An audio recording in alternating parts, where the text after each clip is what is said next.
Why is it called the Canterbury Sound? I think it's a name that was made up by journalists writing about bands, and there was a Liverpool Sound, and it wasn't anything to do with Canterbury as such, but it is stuck, and a whole pile of other bands have come into that mould, and it came from Canterbury. These were the bands that around the late 60s defined the Canterbury Sound, a sort of jazz-inflected melodic pop with eccentric, original and complex rhythmic and melodic ideas. These were groundbreaking bands. Where's the bloody money? Where did it all go? Somebody must be having a good time with it. Why isn't it me or us? I think there are enough young people today that appreciate this musical creature that no one of us individually can take full responsibility for. You know, one leaves and the others decide who it's going to be.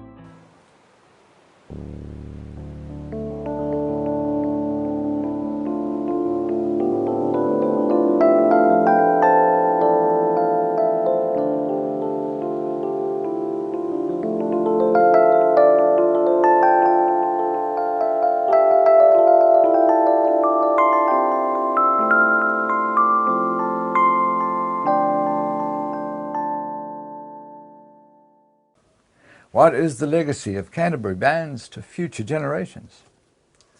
Thinky music in black shiny shoes.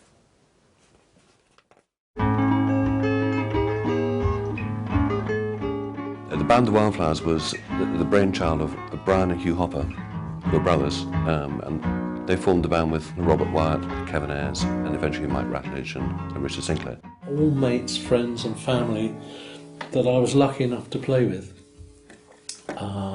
In the early days. 1963, I was asked to go up to meet Brian Hopper and Hugh Hopper, and that's where this thing started for me.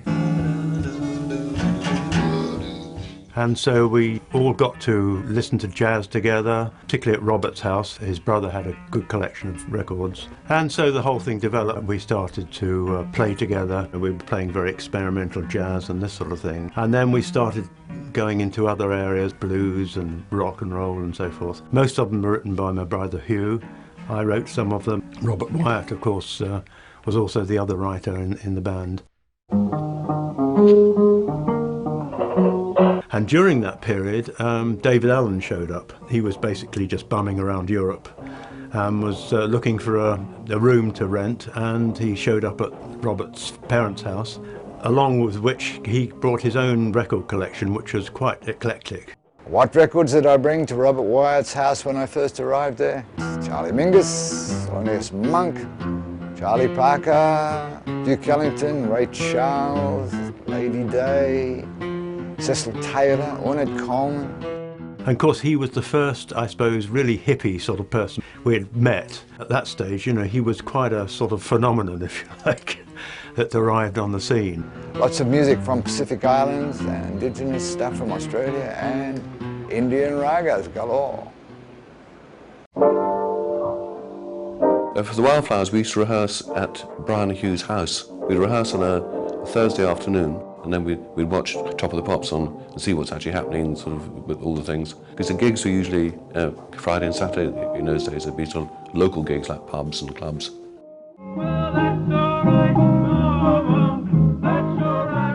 The Wildflowers started off as an R&B band, playing R&B music with a few of their own songs in between. The taste for music in England went very quickly from R&B to soul music. The Beatles and Stones had huge, huge success. Everybody wanted that lifestyle. You're young, you think you can do it, why not?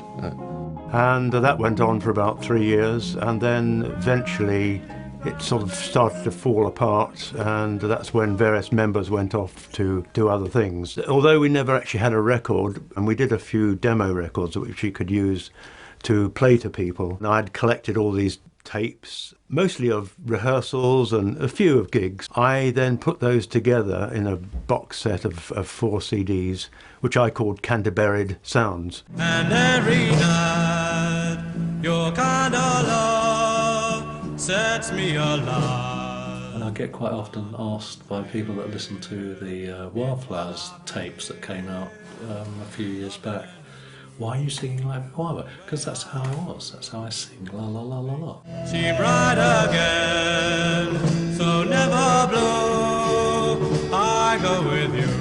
So from the Wildflowers, bands like Soft Machine and then Caravan formed, and that's really was the start of the whole Canterbury sound, if you like.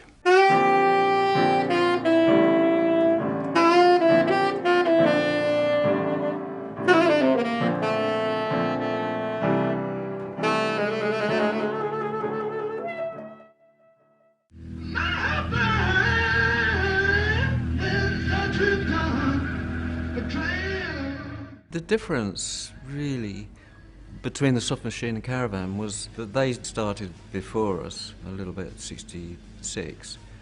We were still playing in the Wildflowers. Well, they were evolving, because David Allen came back from Spain with this brilliant vision of a new band, which of course eventually became the Soft Machine. I wanted to create a music and light and colour, a kind of upliftment, a kind of upliftment in evolution for the audience and for all of us and for the world. I saw music as being able to do that. Obviously it didn't work very well to begin with, did it?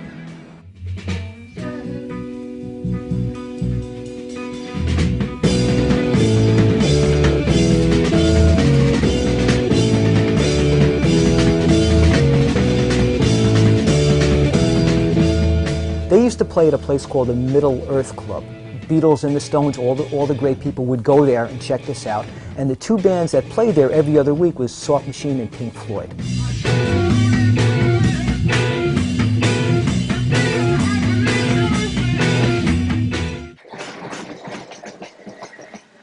Pink Floyd and Soft Machine ran very parallel courses in the early 60s. We were both following the same sort of course. We were both perceived as being underground bands. We, musically, were far more geared to wanting to be a commercial band, I suspect, than the Soft Machine, who had far more musical ability than we ever did, as I've said earlier, and also aspirations towards a slightly different style of music. So inevitably, things sort of went different ways. It was exciting though, because we were hanging out with Jimi Hendrix. We had the same manager. We were mates, you know. It was the Animals, you know. We were all there with that in that office.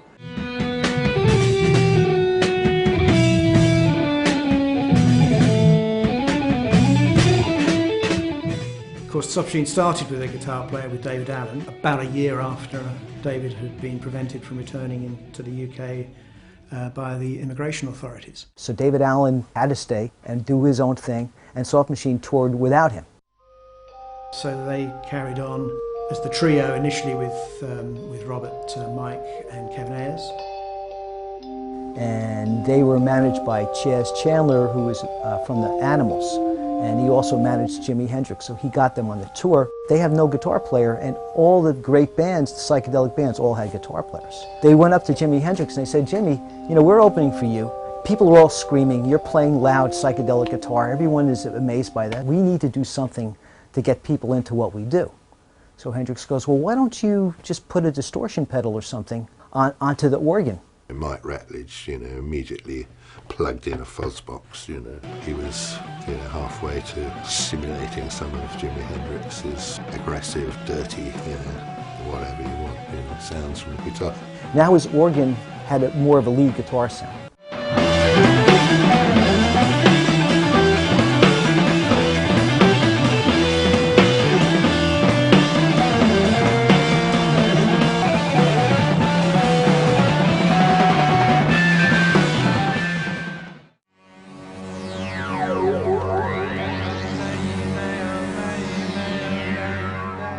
Gong was formed by David Allen in Paris after he was refused re-entry into Britain when the Soft Machine came back from Saint-Tropez and the French Riviera in 1967. He found himself stranded in Paris, basically, experimenting with what he called glissando guitar.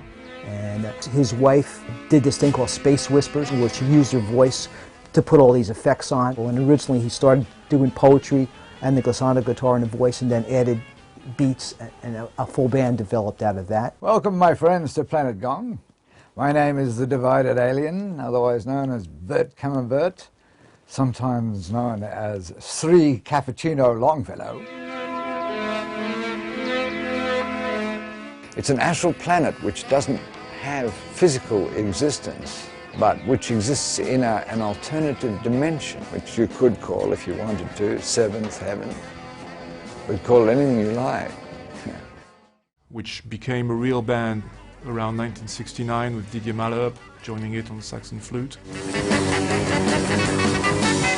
David had just quitted the Soft Machine. We got together and I was amazed by all his fantasy about Planet Gong and Octave Doctors and Potted Pixies and so on. And he had really lovely songs and also a jazz approach and a free jazz approach and a pataphysical approach.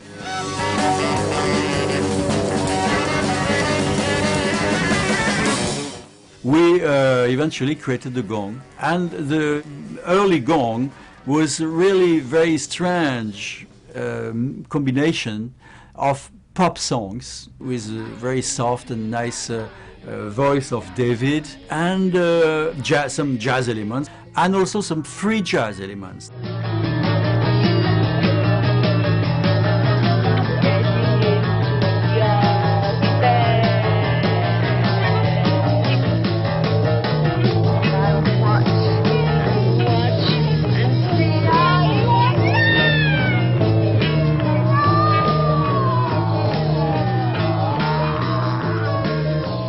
Then we moved in Normandy.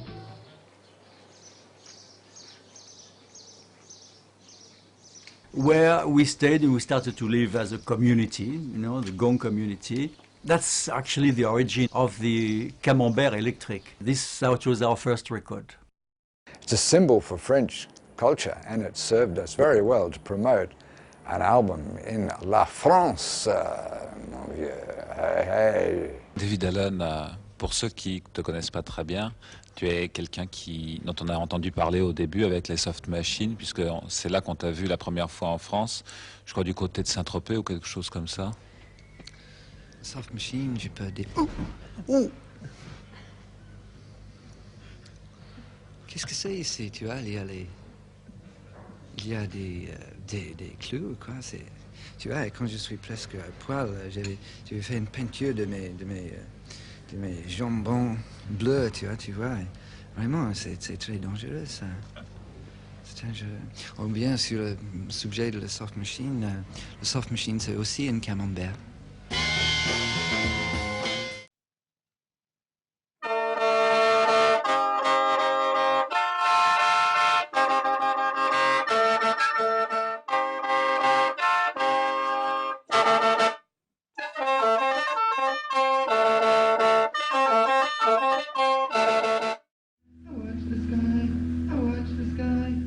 In 1968, Soft Machine embarked on a tour supporting Jimi Hendrix, a massive tour with Hendrix which was really intense. At the end of that, in April, they recorded their first album at the record plant in New York.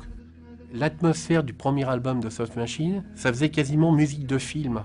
Et ça permettait de rentrer comme dans un théâtre.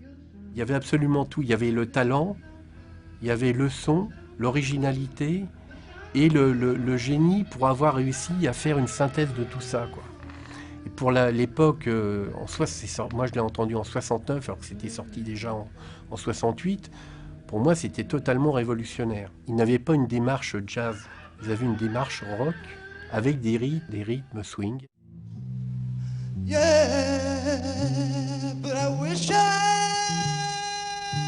Et j'ai été extrêmement surpris de voir la voix de Robert Wyatt, qui est une voix androgyne extrêmement intéressante, et en même temps de savoir qu'il était le batteur de cette formation.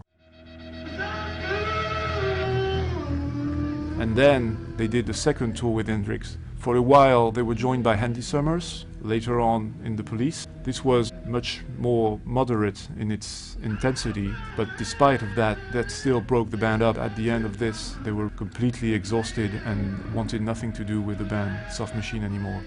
This is when Robert Wyatt stayed in America and recorded a number of demos, some of which involved Jimi Hendrix playing bass. And Robert would send back to me and my brother, he'd send us postcards saying, you've got to listen to the Velvet Underground, you've got to listen to the Mothers of Invention. So we'd rush off and we'd go to an import record shop and we'd listen to these things and go, fire. And then we'd try and incorporate them in what we were doing ourselves and sort of see what ideas we could steal.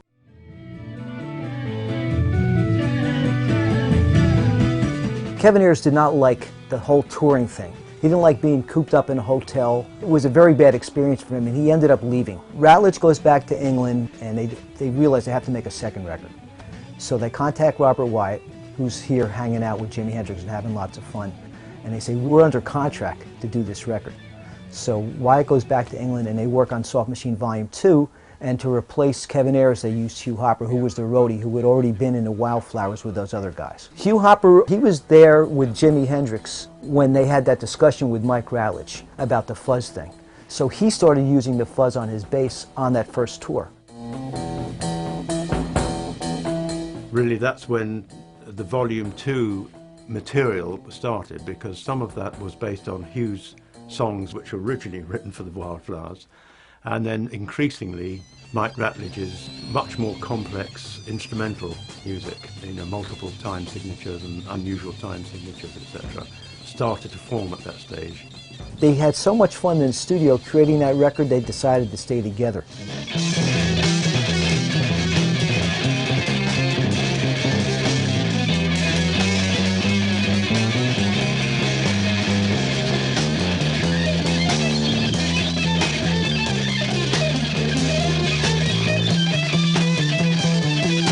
First of all, the name, Soft Machine. Your music didn't appear very soft to me. Or is that a bad impression? No, it's a good impression. That's right. Yeah. I mean, it's not descriptive in that sense. Taken from a novel by William Burroughs called Soft Machine, and it's a generic term for the whole of the human species. Oh, what do you mean by it? It refers to the human species. The human species is a soft machine. Because we're a pop group, we assume that we're going to get through to a lot of people. Therefore, we're part of the soft machine. Yeah, everybody is part of the soft machine. Oh, it's great.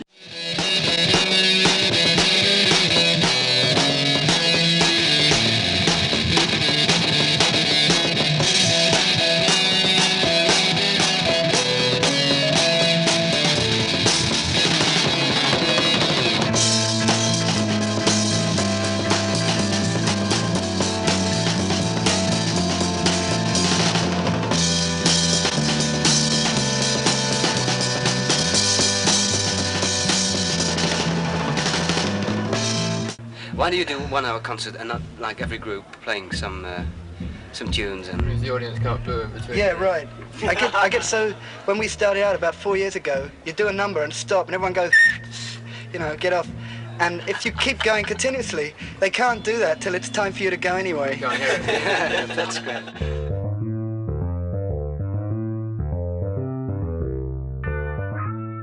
Yeah, so there was a lot going on in Canterbury, and it was a very interesting time. And of course, outside of Canterbury, also all around the country. There was a period from the time we finished the Wildflowers until we started Caravan.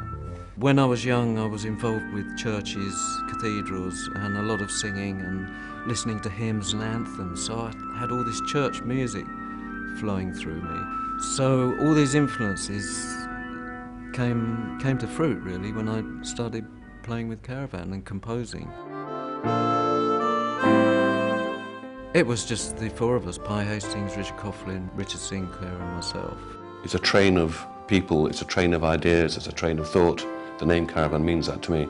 Our first ever gig as Caravan, we were playing with Deep Purple. Their gear was so big and so loud, we couldn't actually get our gear on the stage, so I had to use John Lord's keyboard stack. And I remember playing the organ and almost threw me off the stage. And this is the lineup that recorded their first 3 albums. The early Caravan was initially very much influenced by early Soft Machine, the sort of psychedelic pop side, then went on to develop their own sound, which was uniquely Canterbury because the lead instrument was Dave Sinclair's organ, and there was an interesting mixture of pop elements, very melodic, and improvisation in a jazzier mode. The transition between the first 2 albums and the third album, which was the Land of Grey and Pink album, on the first 2 I wrote at least 60 to 80% of the songs on those albums. Right? The third album, Land of Grey and Pink, was largely written by Dave and Richard Sinclair, the cousins, and they built up this material over the first 2 albums to be used at some point. But the writing is Dave and Richard Sinclair. And later on the golf course, after drinking tea, it started raining golf balls. She protected me. Her name was Heather. In all sorts of weather, we are together on the golf course. 9 Feet Underground. I was living in Tony Coe's house, the famous clarinet jazz musician from Canterbury, and I was living in the basement of his house. I remember one day I thought, how deep is this place? And I measured it with a tape measure, and it was 9 feet from ground level. And that's how the title evolved. It became a great Caravan classic, which is still played now, I think, as a finishing number to their set. Can you feel it in the air? Wonder what it's meant to be. It's the thought that can despair, and it brings it all back to me. The Canterbury scene found its audience mainly on continental Europe. It was not ignored, but certainly not as appreciated as it should have been in its native country. So pretty soon groups like Soft Machine found larger audiences on the continent, especially in France and the Netherlands, later Italy. There was also more of a genuine spirit of revolution in some of these places like Paris. This May 68 revolution of the youth really was very important to clear out many things, and also on the music level, you see. Many groups showed up at that time, because that was the time like mushrooms, you see. We gave the world the Beatles, but that pretty much was it. So people like Soft Machine had to go abroad to find a decent audience, as indeed did bands like Genesis. I mean, Genesis broke in northern Italy before they really broke in the UK. We would get paid 10 times as much on the continent as we would in the UK. And one of the results of that was that in these countries a number of bands developed that were directly influenced by the Canterbury scene. There was, for instance, Moving Gelatin Plates in France, which was strongly influenced by Soft Machine, as well as other bands like Jethro Tull and Van der Graaf Generator. Another notable band was from the Netherlands was Super Sister.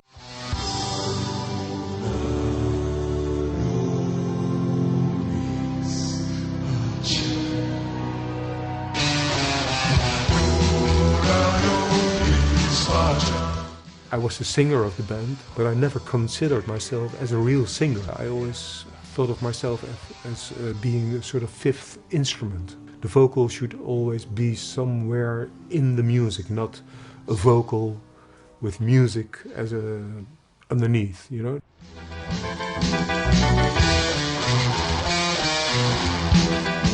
The Hague itself is quite a boring city.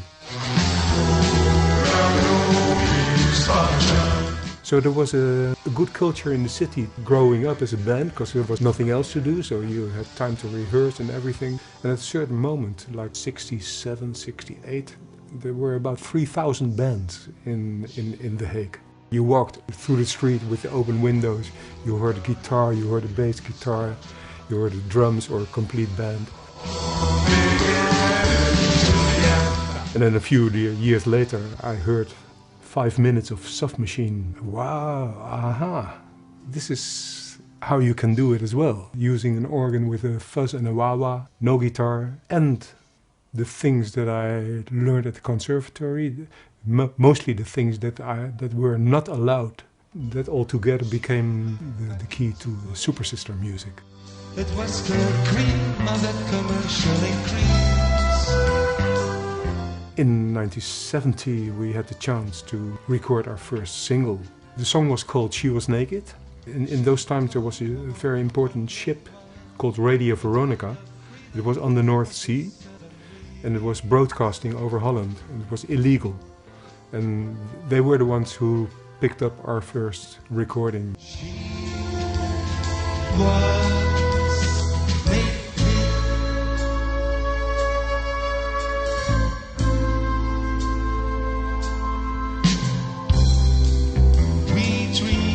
In a purchase, reveal her lots cities like instant pudding.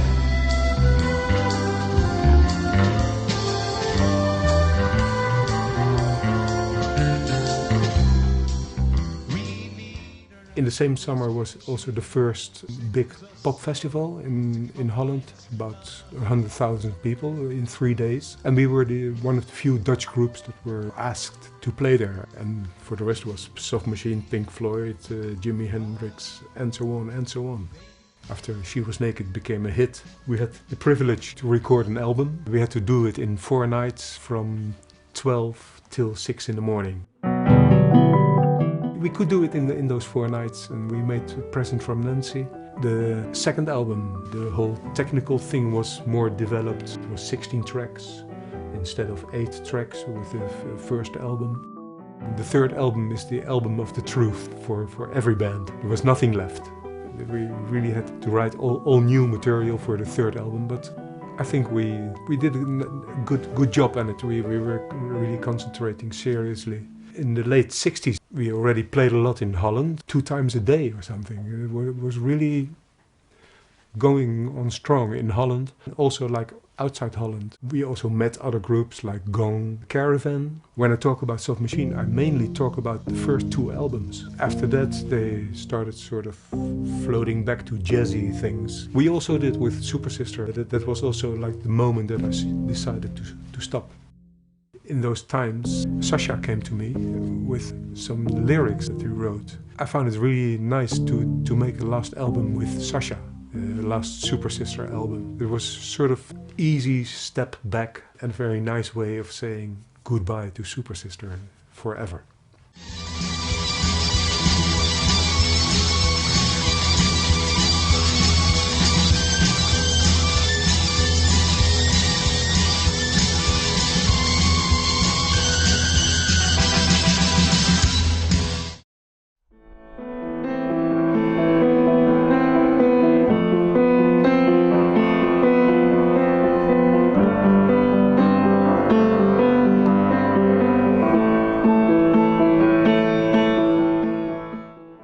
Rapprochait souvent on nous comparait à Soft Machine, Frank Zappa, King Crimson. On était très flattés de ça parce que c'était déjà bien d'arriver à faire la synthèse de ce genre de courant.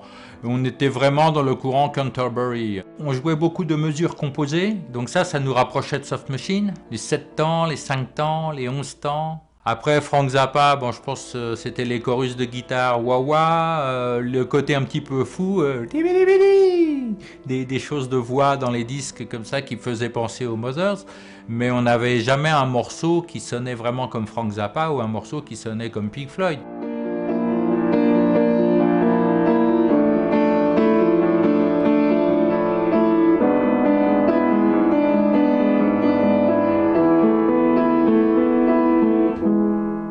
Moving Jet in Place, c'est le batteur de notre groupe qui a trouvé ce nom, et c'était des plaques photographiques pour les anciens appareils photo.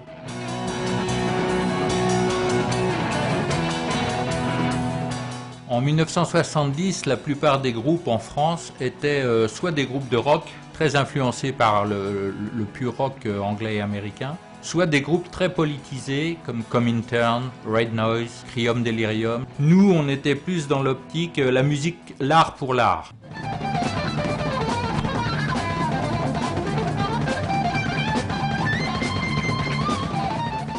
Sans faire passer des idées politiques, déjà parce qu'on n'était pas tous d'accord entre nous dans le groupe politiquement, et on pensait vraiment que c'était la musique le plus important. On a tourné beaucoup avec Magma à l'époque, en 1970, 71, 1972.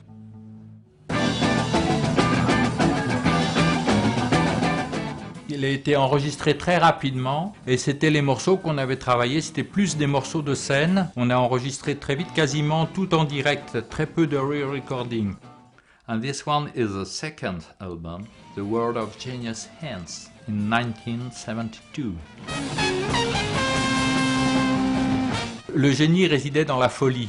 Donc c'est pour ça qu'on a mis cette pochette un peu folle avec la tête de veau, avec le persil dans les oreilles. C'était plus un concept album. On avait réfléchi plus vraiment au disque et en plus ça marchait bien parce que durant cette année-là, comme on avait sorti le premier album, on avait quand même plus de concerts, passé beaucoup plus de temps à travailler ensemble.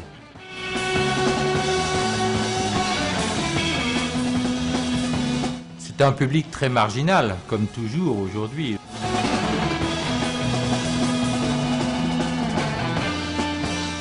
Et donc on a eu un impresario en 1972 qui s'occupait du Gibus, hein, qui est une boîte à Paris. Comme lui il s'occupait du Gibus, il prenait des groupes en province qui venaient jouer à Paris. En échange, il nous demandait à nous de jouer dans des boîtes en province. Mais c'était pas de la musique de danse. Alors on passait dans des lieux en fait pendant 1 heure dans une période où les gens ne dansaient pas. C'était donc un public très réduit. Les gens, en fait, ils en profitaient pour boire un verre pendant que nous, on jouait. Ils pouvaient pas danser sur cette musique. Donc, et là, il y a des gens qui découvraient et qui aimaient bien cette musique-là. Mais c'est vrai qu'il y avait très peu de promotion sur cette musique-là, déjà à l'époque, aujourd'hui aussi.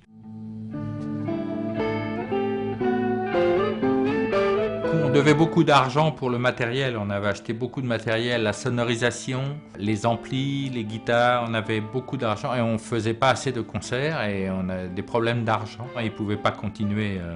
Certains veulent me les acheter, effectivement, 250 € les albums de Moving, les 2 premiers. Hein. Je ne sais pas quoi dire dessus. Je suis flatté, effectivement, d'être un mythe vivant, mais ce n'est pas assez connu encore. Je compte sur vous pour faire la publicité.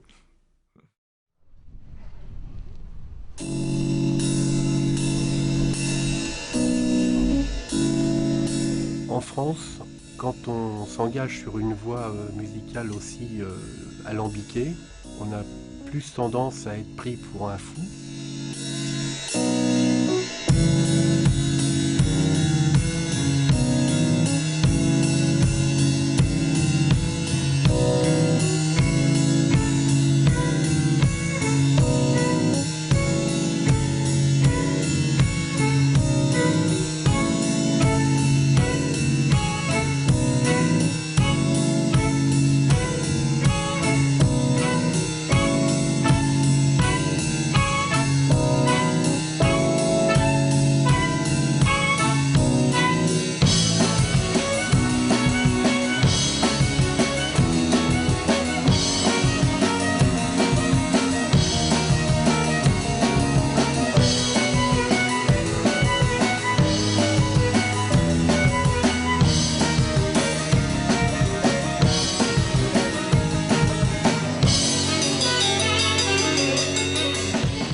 Dès lors que j'ai commencé à travailler les mesures impaires, je me suis rendu compte que c'était toute une école.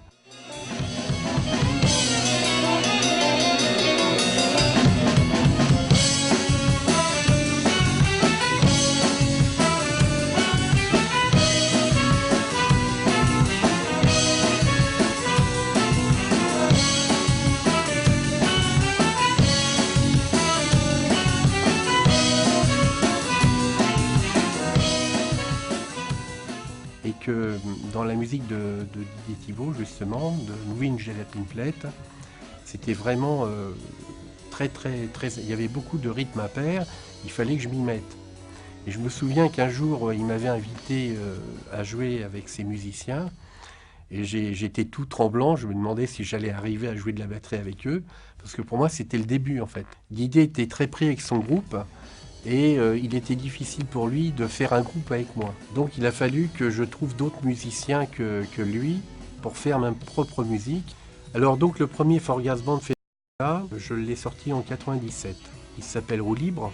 Le deuxième CD s'est appelé Extra Lucide. L'ambiance était beaucoup plus studieuse, plus académique également, et plus jazz rock.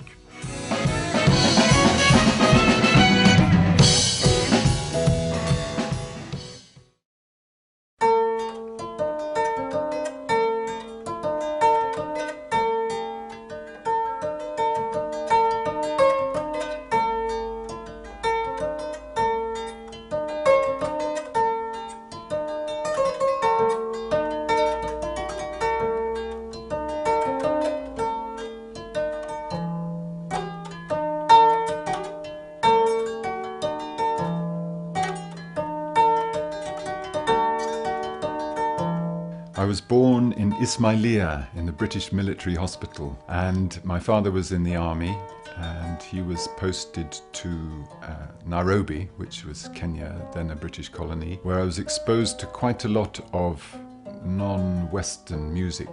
So a lot of my subliminal influences come from those days.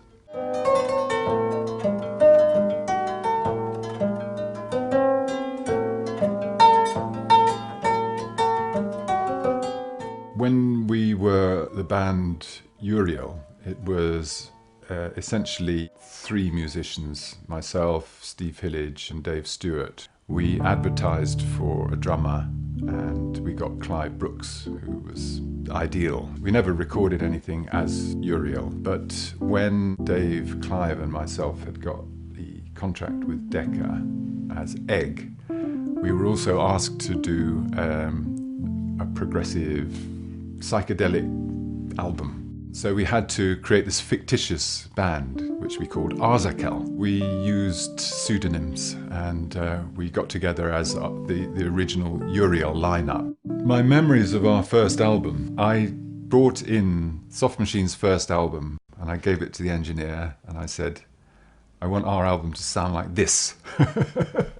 He probably thought, poor guy. But anyway, we had a similar lineup. We had organ, bass, drums, piano. We did some vocal numbers. I was the main composer. I did write most of the music. Dave Stewart used to write a few sections and then we would incorporate them into the pieces that I came up with. Dave had a Hohner pianette, which he sat on top of his organ so he could play one or the other. We used to regard ourselves as joint equal composers for the band. So all the compositions were Campbell, Stewart, Brooks.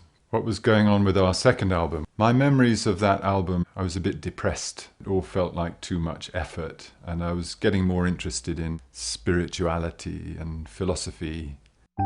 But we did A Visit to Newport Hospital, a song that a lot of people think is our best song. Our third album was called The Civil Surface. Dave liked that because it took on from the polite force, which is a pun, you know. Instead of the police force, you have the polite force, and instead of the civil service, you have the civil surface, which is about like being terribly polite and very English and emotionally repressed. So this is a return of the psychedelic era of the 60s. You see all this kind of painting, all this. This is very similar to the kind of stuff you would see on the Apple building in Baker Street, you know, that shop that was owned by the Beatles in the late 60s. And it's all coming back. I discovered that I was a member of the Canterbury scene sometime after I'd left Egg. We were, for some reason, lumped together with Soft Machine and with Caravan, Spyro Gyra and Egg. That was the Canterbury scene, and they're four completely different bands. They had nothing in common.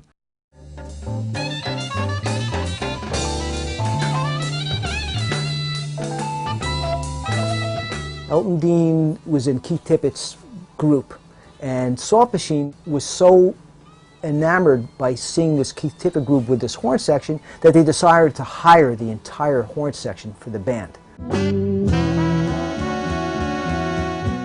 But the guys in that band, they were jazz guys, and they did not really want to tour at length. They don't want to play with a loud rock band and have their sound distorted through PAs and stuff like that. But Elton Dean was smart. He decided he was going to stay. So Soft Machine did one tour where they had a full horn section, and a couple of those guys I think are on third. But Elton Dean stayed in the band.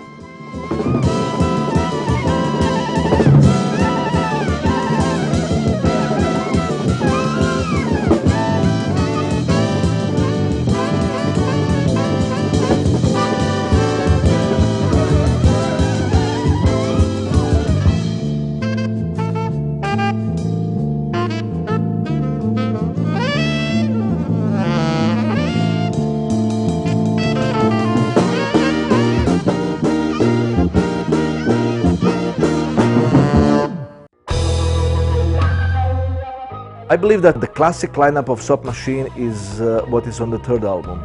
We have like four extraordinary individuals who are kind of masters of their instruments. Mike Ratledge playing Lowry organ, which is a small organ, smaller than Hammond organ. Most of the musicians in those days played Hammond organ. Elton Dean playing occasionally electric piano, but mostly saxello and alto sax. Hugh Hopper playing bass, very often using fuzz effects. And Robert Wyatt, who was the drummer and occasional singer. I love all 4 tunes on that double album. Moon in June, you know, there is something very magic in that song because it's the only song that was sung by Robert Wyatt and it has some kind of progressive magic and it's simply amazing piece of music. When Elton Dean came to the band, that band became more jazz. Also because members of Soft Machine were jazz fans, like Robert Wyatt was a big jazz fan, Hugh Hopper was a big jazz fan. In late 60s, rock became a world phenomenon, but also it was a jazz. And then one of the guys that actually understood that the audience for jazz probably was aging, how to offer jazz to the younger audiences, to the audiences of the rock. But Miles Davis and Columbia Records, they made that amazing album Beaches Brew that virtually changed so many things in the modern jazz. Some people were calling as a miracle, something revolutionary is happening, while other critics, they completely destroyed Miles. They're saying that was the end, that Miles is not a jazz musician anymore, only because he started playing with electric instruments and playing for white and in young and rock audiences. In 1970, Soft Machine signed with CBS Records and they found themselves on the same label as Miles Davis. And when they toured America in 1971, a couple of concerts were put together with Miles Davis group, which at the time included Keith Jarrett and Jack Jonette, and Soft Machine opening for him.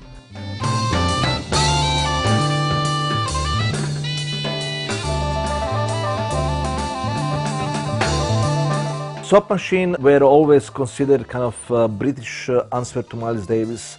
From 3rd or 4th album, like to me, that was basically jazz. That you can attach thing rock only because it was played with electric instruments. Okay, we can call it jazz rock.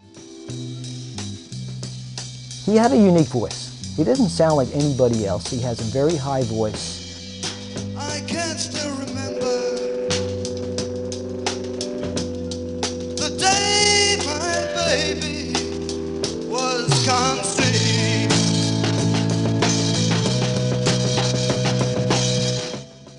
I mean, he was definitely an influence on me and a lot of other people because he had a special and very strong connection with soul music and rock drumming, with a lot of the looseness and complexity that came from the world of jazz.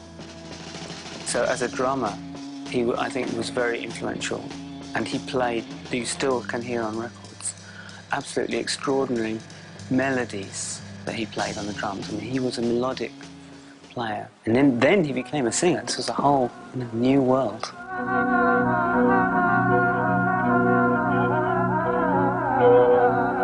And he was one of the first people to use the Echoplex device both on record and live.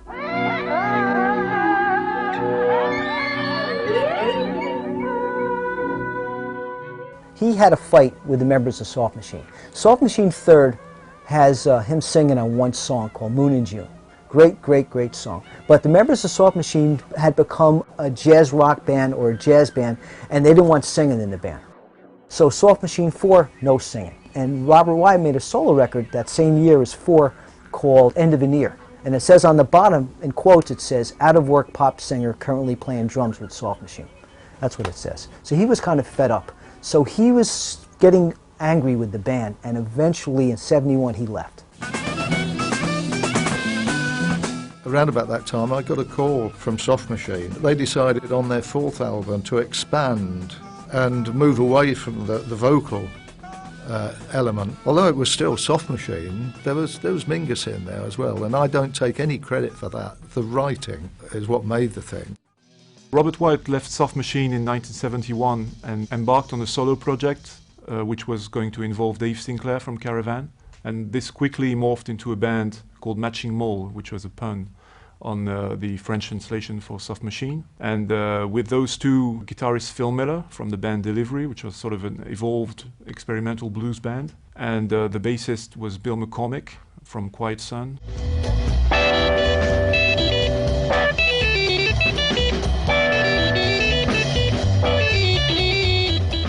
Quiet Sun was the first band of note for future Roxy Music guitarist Phil Manzanera. The early Quiet Sun material, which survives only on demo, was really strongly influenced by Soft Machine. They had a keyboard player called Dave Jarrett, who was a really Mike Ratledge clone at the time. And they played the same sort of really ultra-complex, eccentric music, which they never managed to record at the time, but eventually, with Roxy Music's success, they were able to record a Quiet Sun album later on in 1975. They just reissued this with bonus tracks within the last couple of years, so this is a wonderful thing.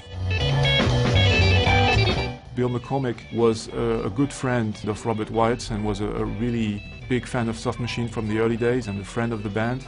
Yeah, the big difference between us and the Soft Machine was that we had a guitar player and they didn't. And of course Phil has a different collection of musical influences. He lived in Cuba during the Revolution. We played a gig in Portsmouth. We were supporting a band called Symbiosis, a big band in which Robert Wyatt played. And so we all jammed together. And then about 6 months later, when he'd left Soft Machine and when Quiet Sun broke up, he phoned me up and said, do I fancy working with him? And soon David Sinclair, who left Caravan, was there, and Phil Miller, who had left band Delivery. The first band that I was in, Delivery, was with my brother. We were just into playing blues. We played with B.B. King at the 100 Club. He sat in with the band, sat and got a big write-up in it. And we then teamed up with another a person that was a friend of Alexis Korner, was a very good bass player called Roy Bellington, right, who was an extremely well-educated musician.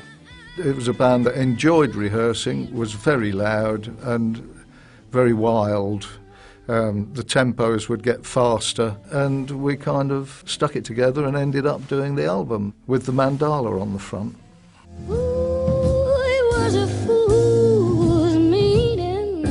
Grimes had teamed up with us, the great, blues singer that she is. And then Delivery sort of pretty much stopped for whatever reason. No, Robert, I sort of met Robert via two mutual friends while we were working at Ronnie Scott's with Delivery. Soft Machine were working at the main stage in Ronnie Scott's, and he invited me up to have a play with him, and that was it. The story of me joining Matching Mole, Robert was very interested in the little songs that I was working on at the time. And we came to one song and he said, can you play that one again? And I played it again and he said, yeah, I like that one. He said, would it be all right if I write lyrics to that? And I said, yeah, sure, my lyrics are no good anyway. And of course it evolved into Oh Caroline. Definitely, that's when Robert was into making his songs, and he had quite a lot of ideas of songs that he wanted to do, and Dave Sinclair is a very good keyboard player for someone that's singing. He's a very good accompanist, so I think Robert sort of was latching onto that.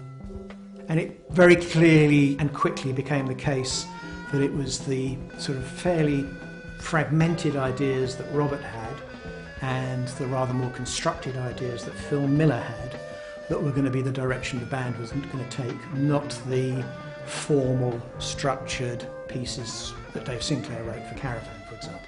When we were told we could go into the studio, we went in with really not a great deal. We probably had about 4 things that we played a bit of, and we recorded those. My short time in the band and the first album, I really enjoyed it, but live performances was a bit of stress for me. The improvisation was a little hard for me. Obviously, the right guy for that band was Dave McRae. He was a brilliant player. Robert asked me very politely and very kindly if I wouldn't mind leaving the band.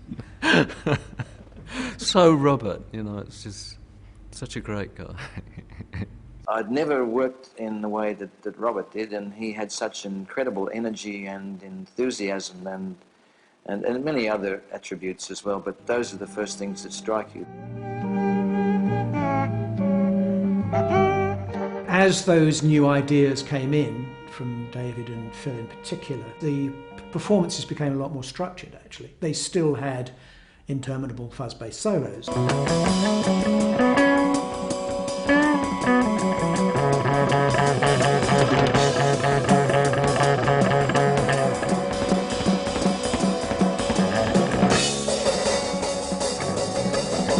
And long guitar parts, for that matter.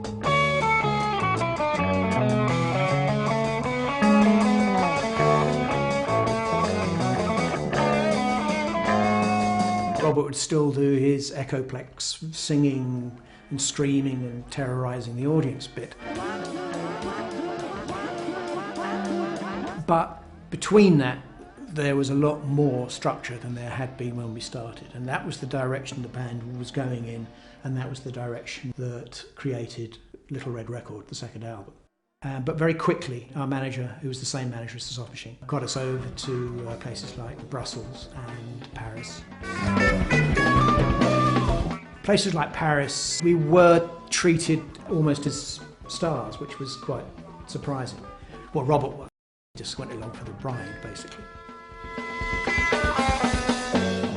The next 4 months, we actually had more gigs to play in England and Europe than we'd ever had before. We were actually going to start making some money. The second album got very good reviews, so everything looked very positive, and that's when he told us that he was breaking the band up, which came as an enormous shock. None of us had anything else to go off and do. While he was in Venice, I sent him postcards to try and encourage him to get Maxi Marr back together again with a different lineup. He came back and he said yes.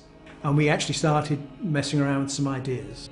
He then said, I'm not going to be around over the weekend, I'm going to this party at a place called Lady June, who was a sort of long-time Soft Machine friend. But I decided not to go, and I was phoned up on the Sunday morning to be told that Robert had fallen out of a window. He only fell 3 floors in a basement, and thankfully he missed the spikes on the railings. And then he was moved to a specialist hospital at a place called Stoke Mandeville, which was out in the middle of nowhere, and I used to go up there and visit as often as possible. And but I stopped playing. It was a bad time, but he made a great record, Rock Bottom, didn't he, with Laurie Allen on drums and Richard Sinclair playing the bass very well on that. So that came out of that. They're really good songwriters with interesting lyrics. Kevin Ayres and Robert Wyatt and David Allen, different touch and things like that. And if they want to link that to Canterbury, yes please, because that's what life has always been like that for me in Canterbury, with my father being a musician and being entertaining, and for me it's always been for the audience. So what inspired me to bring theatrical elements into Gong? Well, it was actually watching Peter Gabriel in the early days of Genesis, when he was making his own costumes up as an art student. They were fabulous, and that's what really helped. It really helped me. Right? That's what inspired me. Thanks, Peter. He's an interesting guy.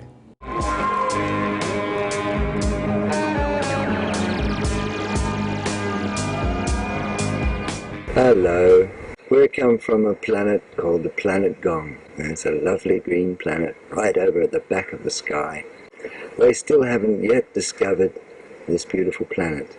Fortunately for us, because we didn't want to be discovered. So we came from this planet Gong by flying teapot. Is planet Gong ruled by the laws of metaphysics? Yes, indeed it is. As is the entire music industry, as is this interview itself.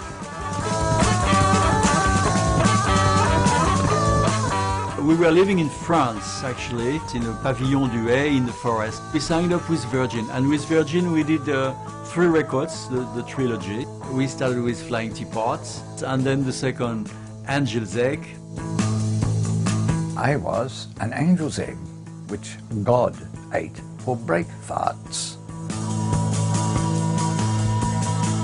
They came up with the Manor Studio, So we recorded at home, in the woods there, with the birds and everything. We had Steve Hillage joining us. We jammed together, and he really enjoyed a lot, and he stayed with us in the community. We actually met Mika Girodi, the lady he's still with, and we're doing System 7 and all this musical he does.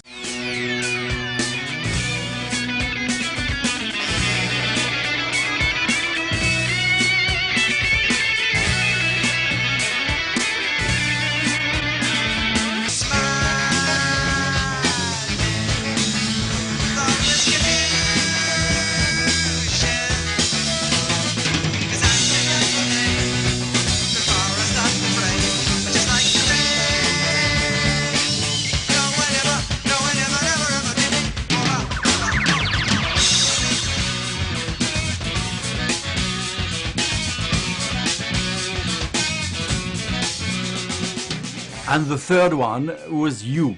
But for You, actually, we had already moved to England. So the album You, which is probably the best gong record, we did in the Manor Studio in England. The recording of You, yeah. I was a student at that time, and my brother was already playing with gong. My brother offered me to come over for 3 weeks during the recording sessions. And I was really surprised because I found this band of hippies, but it was a great experience. Yeah. But the gong changed and became really the gong during the trilogy because of Tim Blades. He was one of the first to play the EMS little synths, you see. And this is very important for the cosmic aspect of the gong music. Once the initial lineup of Caravan parted ways in 1971, there were other combinations of the band lasting until today. And in 1972, the original members, Spy Hastings and Richard Coughlin, were joined by a new member called Jeff Richardson, who played viola. So this was a new sound in Caravan's music. Mon nom est Pye Hastings, je joue de la guitare et j'écris les chansons. Je suis Jeff Richardson, je joue du violon. Mon nom est Richie Coughlin. Je joue de la batterie et pas mal de percussions diverses. Je suis David Sinclair, clavier. John Perry, basse.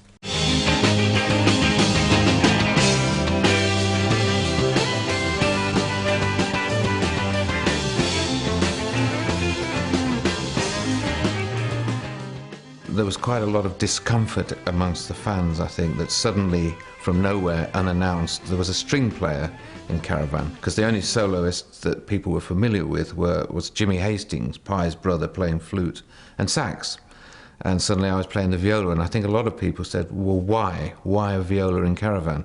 Luckily, we went into the studio to record Girls Who Grow Plump in the Night. That was the first album I'd ever recorded, and the first time I'd ever been in a recording studio. But it gave me an opportunity to be integrated into Caravan. My hand and we'll try to make a stand for all censorship, decency all night long. You're naive if you really do believe that the world is so full of sin. Never look back on the things that you learned when you're in. The US tour in '74 was the first time we went there. We'd just signed with Mars Copeland, new manager, who's American, and the priority was to get out to the States. We were there for about 3 months, mostly supporting, including Procol Harum and Fleetwood Mac, and a few dates in clubs in our own right. It was very successful. We had 51 flights on that tour, the last flight being a helicopter flight from the last gig we played in Long Island. We were under a lot of pressure to catch the Jumbo back to London, and our roadie, Joe, from the Bronx, had really arranged an amazing deal with this guy in this helicopter to land on the college playing field.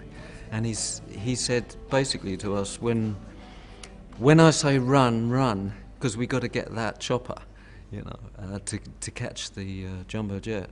And we were on stage right at the end of the set doing the encore, and I was playing maracas. And suddenly he said, run! We all ran off the stage in one direction. All the doors were open. We ran through this hallway and out onto the college playing field. And there was this helicopter, you know, with the blades going. And we ran after that, and we got on this helicopter. Half the audience were trying to follow us, you know, and said, "What's going on?" Hatfield and the North came together in 1972. It was formed by members of the group Delivery, Phil Miller on guitar and Pip Pile on drums, with Richard Sinclair from Caravan and initially Dave Sinclair from Caravan.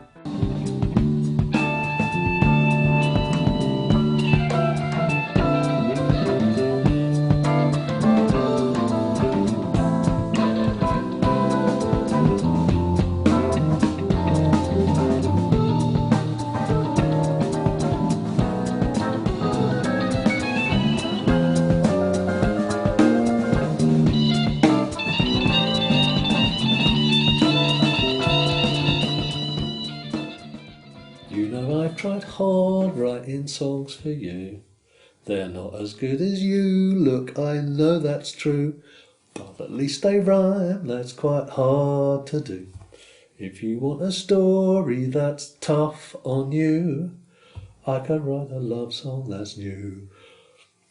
Or if that's a waste of time, perhaps you prefer a science fiction yawn on the commercial side. I know you're fond of stars, shining bright and white like daisies, etc., etc. Going for a song, going cheap, Pip Pile. It was great playing with Pip Pile. Really, I think he's a really brilliant drummer. But the music was quite hard for me again, this improvisation bit. I decided to leave the band basically, but I didn't just want to walk out, and I said, the guy you need is Dave Stewart.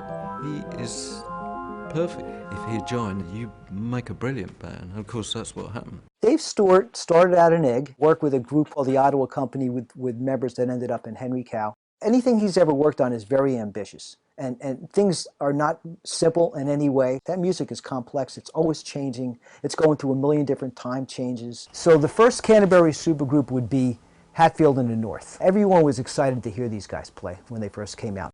Hatfield and the North came from the sign you see when you're travelling on the road, going up to do Manchester University, you know, or whatever it is. The sign you're looking for is Hatfield and the North.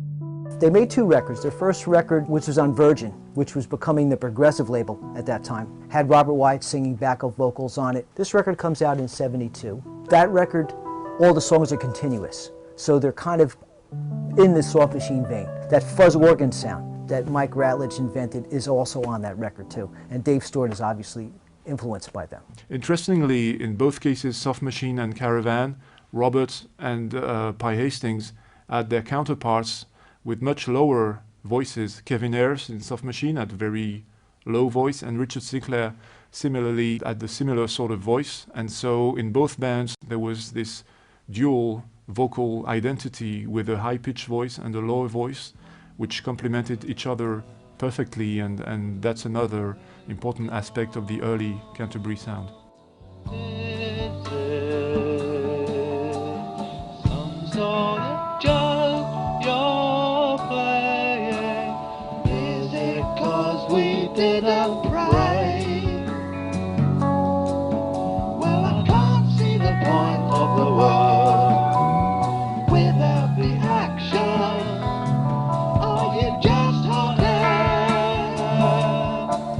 breathing over us? Yes, the first one we did at the Manor, Richard Branston's, house with a recording studio in it. It cost a vast amount of money to stay there, and so the next time we decided we would have a more humble venue for our recording, so we went down to Worthing in a perfectly serviceable studio, and Dave was once again a very integral part of everything that was happening, and wrote some superb compositions. We did it, and we were quite well rehearsed for that, so it all went quite well. All the material was written with the band in mind. Although he was idea, it was the idea of sort of bad boy behaviour, I suppose, in a way. A rotter is someone who does something rather annoying, or it has sort of Billy Bunter connotations of the 50s. I think the one thing you can say about certain elements of British society is that they do share a slightly eccentric sense of humour.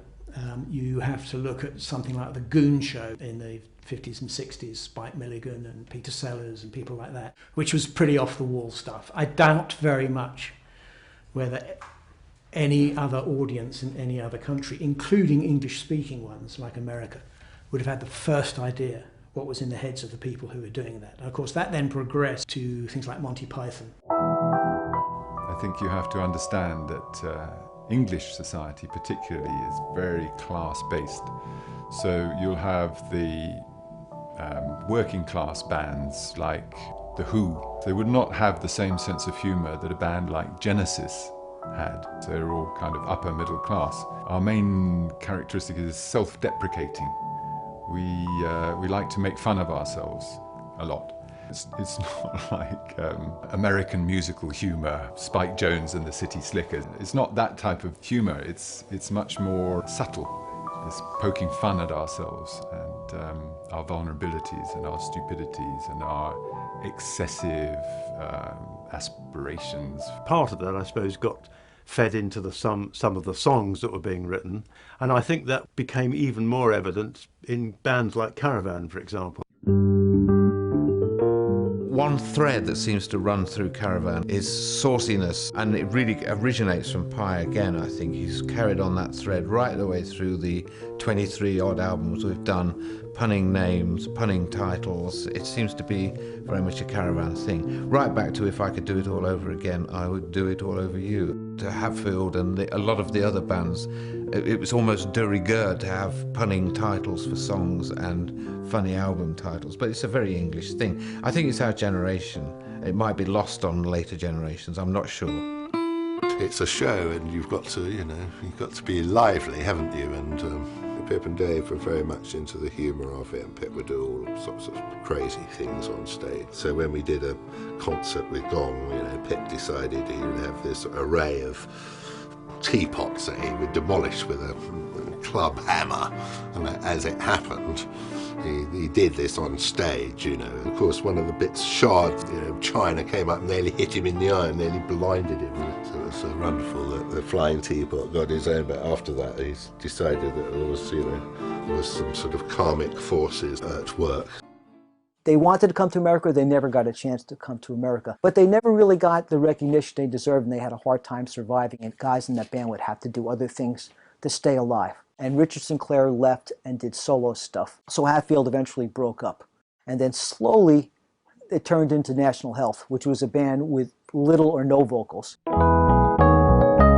National Health started out in 1975. It was initially the common band by Dave Stewart and Alan Gowan from their respective bands Hatfield and the North and Gilgamesh. Gilgamesh was a band formed by Alan Gowan, keyboard player and composer, who was initially a friend of some of the Hatfield and the North members, and actually his appearance into the scene was a double quartet project that Hatfield and Gilgamesh made together in 1973. Because of that, they interested Virgin Records in making an album. So in 1975, they made a debut album. There was a Canterbury side to it, but I would classify it more in the jazz rock genre because it doesn't have that underlying sense of humor that typifies the Canterbury scene. What it has in common, though, is the taste for complex rhythms and long, elaborated suites, and so there is certainly a similarity in style to some of the Hatfield music, which explains why Alan Gowan then went on to form a band with some of the Hatfield members called National Health. National Health comes from the polite force, the civil service, and is part of that same genre of concept, if you like. A little silly band that has an audience of a few hundred calling itself the National Health. It's just like a funny thing. Initially it was going to be a sort of rock composers orchestra. It also involved Mont Campbell from Egg, so it was going to be 3 major composers and a fairly large lineup. Initially it was going to be 9 people, it ended up being 6 or 7, with 2 guitars, 2 keyboards, vocals, bass and drums. For the first period of the band, which is documented on the CD Missing Pieces, it functioned as this large orchestra with really intricate avant-garde arrangements, which was really verging on the rock in opposition side of things. So we had the two guitarists. We had Phil Miller and Steve Hillage, Dave Stewart and Alan Gowan, and myself and Bill Bruford. Well, there were two keyboardists, but in those days when you were performing, you had to physically play whatever was, there were no pre-recorded, there was no samplers or sequencers or anything like that. One guy would play the Moog synthesizer, one guy would play the Hammond organ, one guy would play the Rhodes electric piano. I wrote some pieces for the band which were probably the most complicated things I'd ever written, even more than the stuff I wrote for Egg, just too complicated. And I left the band after a year and they immediately stopped playing my pieces. I think they breathed a sigh of relief they didn't have to play them anymore.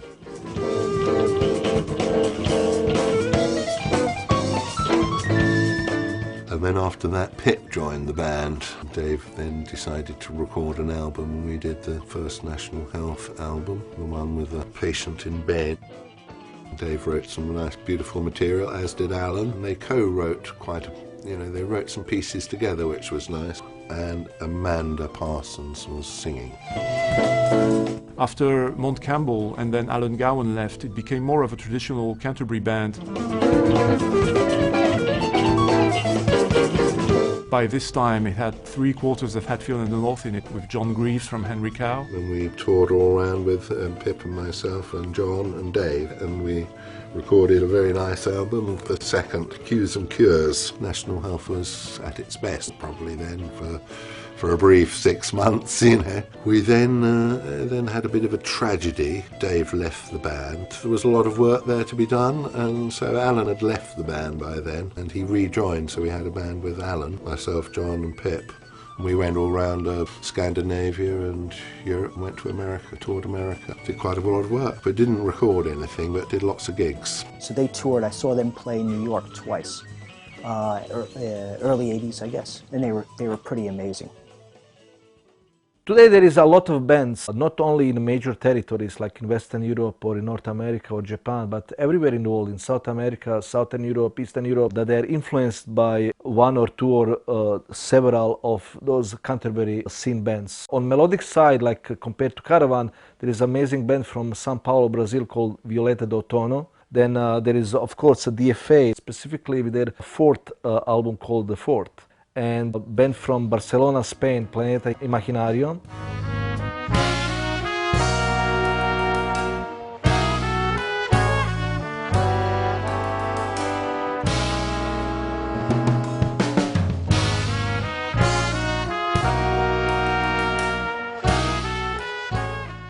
Cuando grabamos el primer disco de Planeta Imaginario le mandé discos a Keith Tippett, le mandé a Elton Dean, a Hugh Hopper, y los tres me contestaron, ¿no?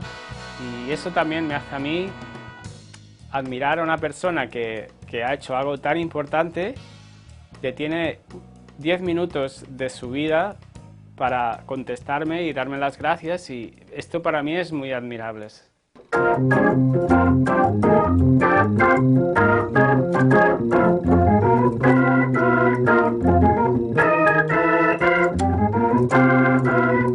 Me gusta más otros teclistas como Dave Stewart de Hatfield and the North. Alan Gowan también me gusta mucho, el teclista de Gilgamesh. 4 personajes conocen a otro y graban otro disco, y así hay muchas colaboraciones. Los músicos de Canterbury pensaban así y se ve reflejado en la cantidad de discos que hay grabados.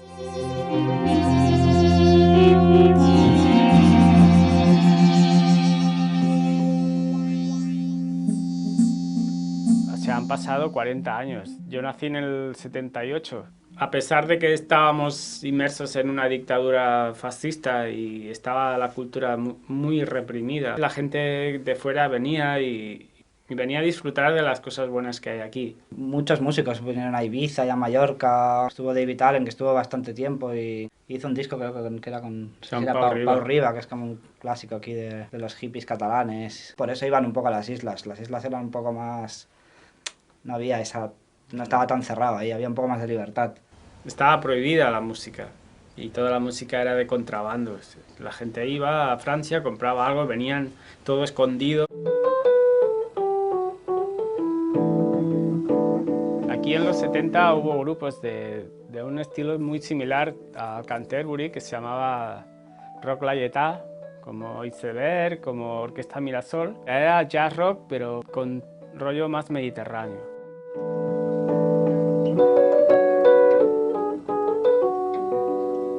Y a nosotros también nos dicen que somos herederos de Rock Laietà, pero que no deja de ser Rock Canterbury, que es yo creo, la fusión de jazz rock europeo.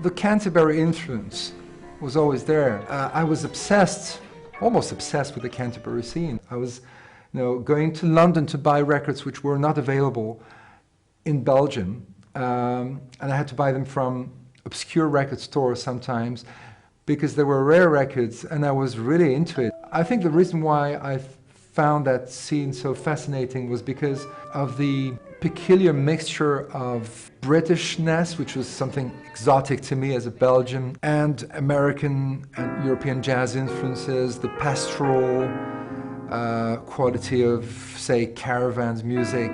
I think Hatfield in the North and Matching Mole and National Health, all these short-lived bands, for me, embody the essence of what jazz rock should be about. So I'm so happy I made that discovery because it really determined the rest of my musical ventures.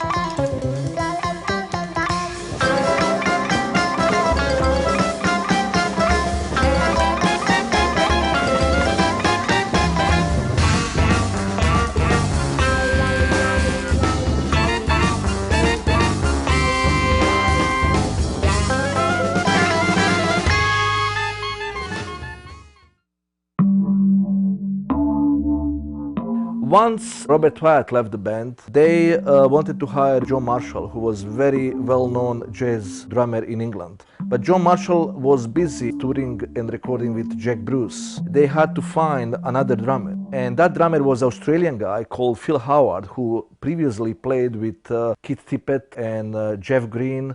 And a lot of people do not know about him because on the 5th album, he's only on one side of the album. 5 for me was very much just going into the studio and once again using the double bass and being allowed the freedom. That's the wonderful thing about Soft Machine, was the freedom they allowed the musician, the care they took with some of the really exacting structures that sound so relaxed when you hear the album, but actually putting that together is quite a jigsaw. But in the process of making 5, the drummer changed. And who should come in but John Marshall? In fact, John Marshall is the longest-serving member of Soft Machine in the history of the universe. 1972 till the present day. When John Marshall came to the band, the music also changes. That kind of nucleus connection with Soft Machine that is starting to work, like first John Marshall, then Roy Babington. The band moved on, and of course the next one to leave was Elton. Strangely enough, replaced by Carl Jenkins. Jenkins was in a band called Nucleus. That's another band, like Soft Machine, jazz rock band that were around.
As a result of the conjoining of a nucleus writer coming into Soft Machine, the writing began to evolve, and none of us invented the word.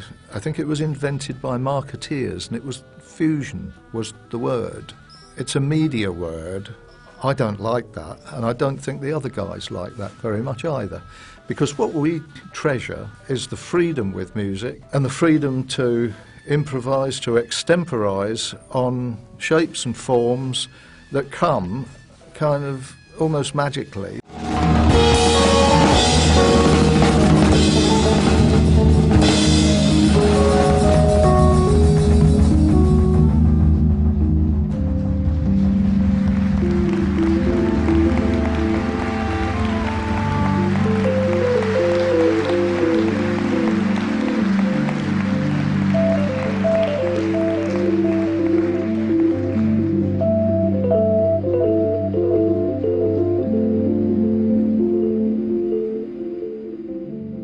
People leaving the band, new people are coming, they're just playing whatever they feel to play.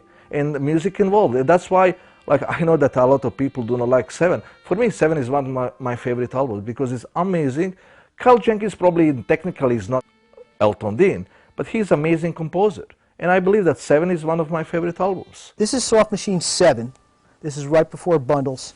That's Roy Babington, Mike Ratledge, John Marshall, and Carl Jenkins. This is before Holsworth joins and they become more of a fusion band. It's still a great record. This is a British version of the band, of the record, so it looks different than the American version, which is more kind of plain and just has their pictures on the front. So I kind of like that, but it only came out in England, that version.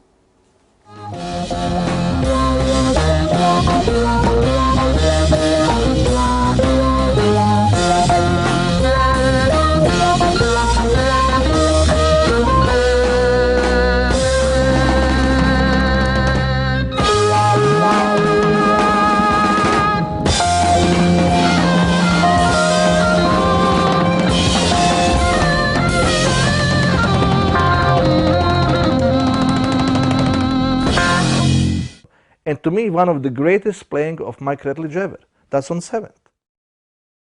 Alors, this is a Potet Pixie, a character from the Gong Planet. And it's got obviously this very moon-like face and hat. If you look at David Allen, you will understand because he looks like one.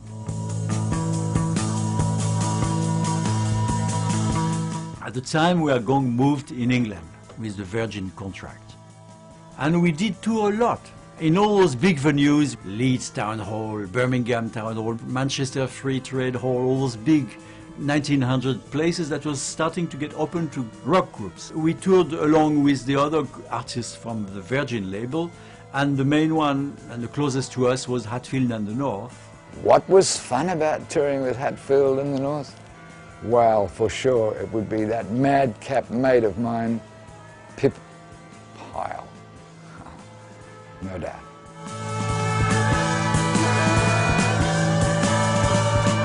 It was really good, to say that we were really together. Actually, start with you know, you are I and you are me, and it's something very unifying. So we were kind of together, I must say.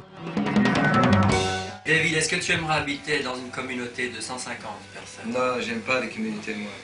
Personnellement, je préfère habiter toute seule, absolument. Et les communautés, alors vraiment c'est dur. Quand il n'y a pas de l'argent, c'est 1000 fois plus dur d'habiter toute seule que dans une communauté. C'est ça que j'ai dit, hein? Oui, c'est ça. Quand tu seras riche, tu vas aller tout seul, alors, c'est ça? Moi, je ne vais jamais être riche, je te jure. Quand tu seras riche, tu vas les virer? Non, pas possible. Moi, je ne veux pas être riche et je ne crois pas qu'il y a personne ici qui va être riche, jamais. He was the leader of Gong, obviously, but in the same time, he didn't want to be the leader because he had very democratic ideas. Well, maybe eventually, I remember in a gig in Cheltenham, in England, David split. Why did I quit Gong after the trilogy? Because of the corrupting influence of management, record company, and the industry started to seriously impact on the music, believe me. I had to get out of there as fast as possible. In '76, my brother Pierre reformed Gong and asked me to join the band. So I immediately said yes. So after that, we did one album called Shamal. Nick Mason, who was the producer, the drummer of Pink Floyd, with Mike Ollett, Pierre Merlin and Benoit Merlin and Mireille Bauer, Steve Hillage and Miquette and me, and so there was no David. The Shamal record has a piece called Bambouji. That's one of the first so-called world music track recorded.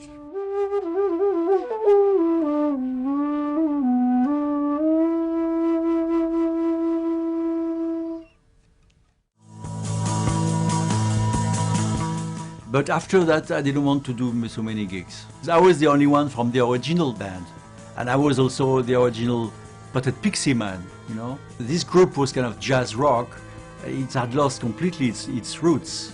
Because at first, the Gong was mixing, as I was telling you, of jazz elements, rock elements, comedian, kind of poetical things, and performance, and all those things. But before I moved away, we did the record Gazeuse, and I let Pierre Merlin take the name of Gong, because you see, the name of Gong was already getting famous, and it does represent something commercially, and Virgin Records didn't want to let it go for a start, obviously. David himself was in Australia. There was no Gong, proper Planet Gong thing at all. There was just Pierre Merlin's Gong for some years, and then I eventually dropped it.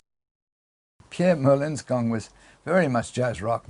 I thought that the Gazeuse album is way up there with Mahavishnu. I mean, frankly, they were really hit high peak. So I'm very grateful to them for that excellence.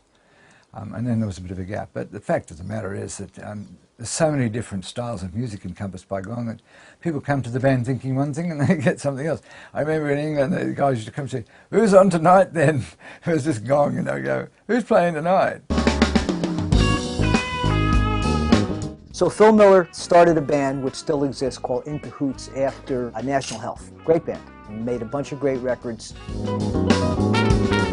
In that period I had a sort of alternative sort of version of some of these pieces that Dave was helping me with, and so when I came to record the first album, Cutting Both Ways, my band with In Cahoots with Pip and Pete Lima and Elton, 2 albums really, that's the best way I view it really. On the one hand it was my collaboration with Dave Stewart, and on the other hand my band.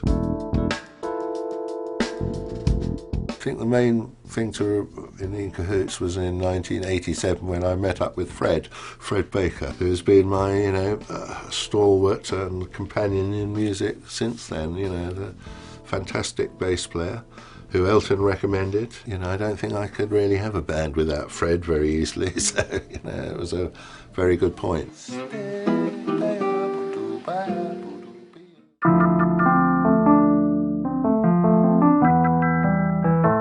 The funny thing is this, Soft Machine, after they made all these records that were numbered, they made a record called Bundles. And at this point they decided they had a guitar player, something they hadn't done since the early days. They added Alan Holdsworth. Alan Holdsworth is this incredible, super fast, brilliant guitar player. I mean, they got Alan Holdsworth in as a guitar player. It was quite against the mould, because the idea of Soft Machine was they didn't have a guitar player. But because the guitar, starting in America with Jimi Hendrix, people were watching this scene and seeing that people playing the guitar were making a lot of money, and people loved them. In those days, the biggest jazz rock bands were Return to Forever with Al Di Meola and Mahavishnu Orchestra with John McLaughlin. And all these kind of big jazz rock bands, they had guitar player. And they said, oh, okay, maybe we can change again. Maybe we can do something new. Main composers, Carl Jenkins and Mike Redledge, changed their music to be able to play with this unbelievably talented guitar player that was Alan Holdsworth. How he does it, I don't know. It's beyond anything I was hearing at the time. They decided to write a record that would feature him. The first track has this guitar solo by Holdsworth that is one of the most devastating guitar solos of all time. Then what happened, Alan Holdsworth started enjoying unbelievable reputation among musicians and among fans. And one of his biggest fans was actually the most famous jazz drummer in those days, called Tony Williams. And Alan actually accepted his invitation to go to USA to have a band with him, like New Lifetime. Submachine, they needed a new guitar player. By the time I joined, Mike Ratledge was practically retiring. There were some issues about if the last guy, you've got to stay, and he didn't want to stay. So he was phasing himself out. And by the time we recorded Softs, he didn't actually show up for the sessions. So he just sort of evaporated. Submachine ceased to exist in approximately in '77, and Mike Ratledge left the band in 1976. There was this band, terrific musicians, terrific name, people, everybody'd heard of it. Now, they could have been almost Pink Floyd if they played their cards correctly, you know, but it was all conflicted. Everything was conflicted. In fact, it was conflicted right from the birth of the group in the 60s, late 60s. It was always a group in conflict. Soft Machine and Matching Mole were both ripped off by their manager, who went bankrupt afterwards, so he could never get any of it. There wasn't a great deal of it going around, but what there was of it that was going around never came in our direction. And I think that would be the overriding thing about the music business. I haven't had a statement from a record company in decades. Music industry is the purest or the most stained form of capitalism, which is not something I'm very fond of.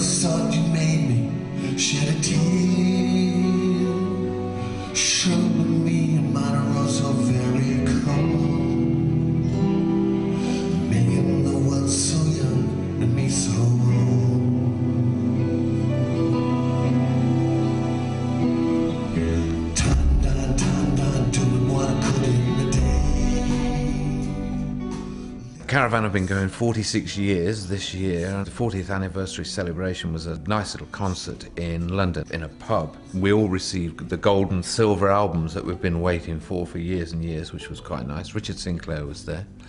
And what a thought that we were still playing after 40 years. And here we are 6 years after that, 46 years.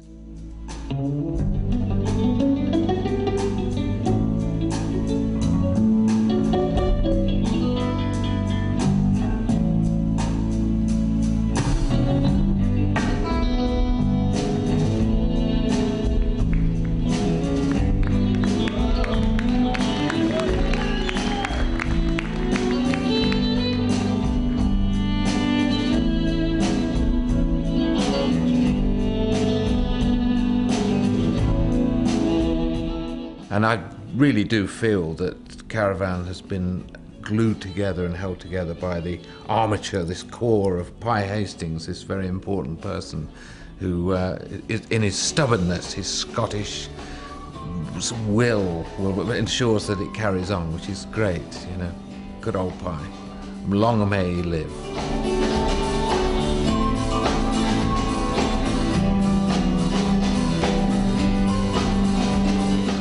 Things are good at the moment for Caravan. We have young people in the audience, which is amazing. We have young friends like Siddhartha, young Canterbury band.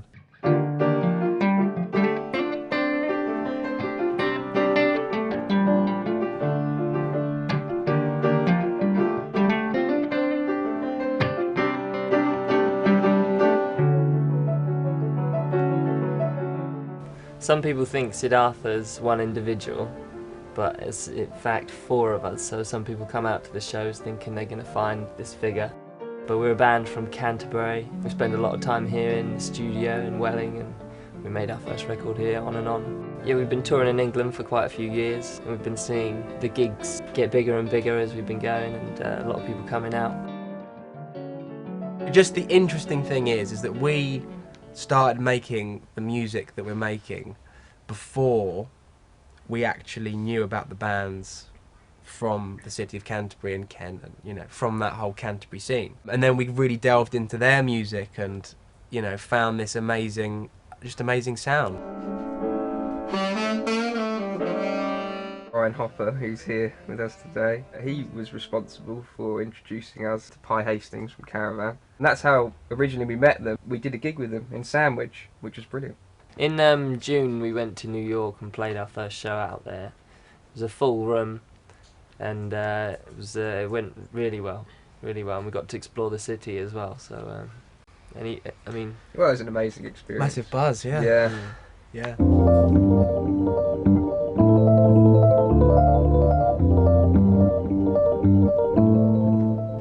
How did I end up in New York for the Zoo Festival in 1978? Obviously, my old mate Giorgio Gomelski imported Jilly and I to New York and introduced us to Bill Laswell, Material, and that whole crew of no age music. Oh boy, that was fantastic. I loved that period, and I loved those bands. The Zoo Manifestival in New York City was put on by Giorgio Gomelski, and he was able to invite American bands and musicians from England to come over to be a sort of a melting pot of music and culture. Chris Cutler was there from Henry Cow, David Allen was there, and David Allen, I believe, was the nucleus of the whole thing. Whether he meant to be or not, he was the catalyst for that whole merging of American and European Canterbury cultures, I think.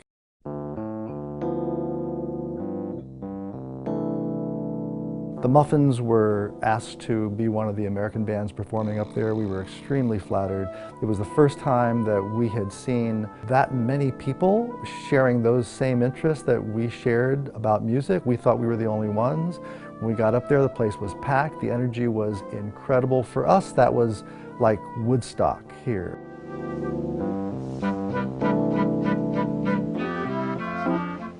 The New York music scene was starting to explode. They were doing some really, really interesting music. We got to talk to some British musicians that we had only heard about or heard on record, and now we got to meet them and talk to them and exchange ideas, and that mix of cultures was absolutely inspiring for us. So Manna Mirage was the Muffins' first album, and we were influenced at the time, Rock Bottom and the first Hatfield in the North album. Those sounds were filtering through us. I think we were just honoring these people that we love to hear, and we just wanted to be a part of that sound. So the Muffins' first album was Manna Mirage. We had a song on it called Monkey with the Golden Eyes. And I remember when I wrote that particular song, I was listening to Robert Wyatt's Rock Bottom a lot.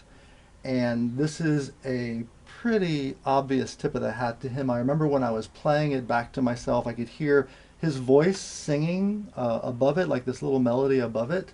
I wrote it, Billy played it on the piano on the album and also live, we would do it live.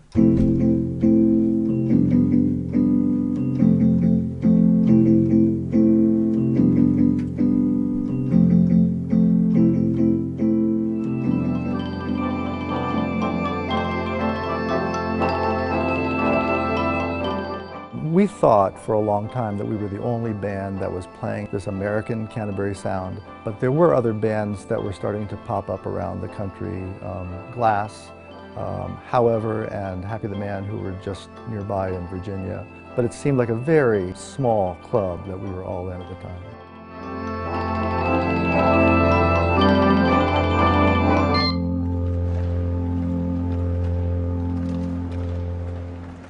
What did I do in America? Well, I lived in Woodstock.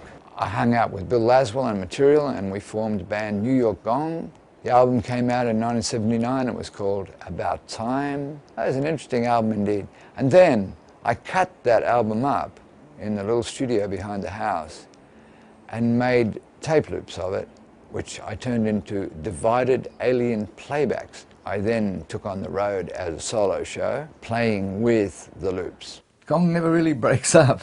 It sort of morphs into smaller groups and then morphs back into the big group again. So not long after Pierre Molin's Gong lost its mojo, and that would have been about 1986, I got back to the UK in '88 and formed an electroacoustic version of Gong called Gong Maison. You can't get further away from prog rock than that. In the 90s, there was a resurgence of reunions of bands from 60s and 70s. All sorts of the bands, like rock bands, progressive rock bands, blues bands, jazz bands, any kind of bands. Like, you know, because what happened, like that industry of CDs changed the market, because like all those bands were forgotten in 80s. But when CDs came on the market in the 90s, a lot of record labels started to reissue those albums from 60s and 70s on the new format of CD, which means that a new market was created.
And when we played in Los Angeles, it was such a nice concert. The hall was filled up with people from Japan, from Canada, from Italy, from Mexico. The next morning there was a sort of meet and greet, and we met these people from Japan. You know, they were crying. They said, "We never thought we would see you alive." So it was such an adventure for us, because we didn't realize that people kept on playing Super Sister music for 27 years on and on. Emptiness appears, silence fills your ears. You're what short you were, even you're not there. You know, there were still plans to go to Mexico and Japan, because we had these contacts from Los Angeles. But then suddenly there came this message that our flute player had died. Out of the blue. So, it was the end. Even you're not there.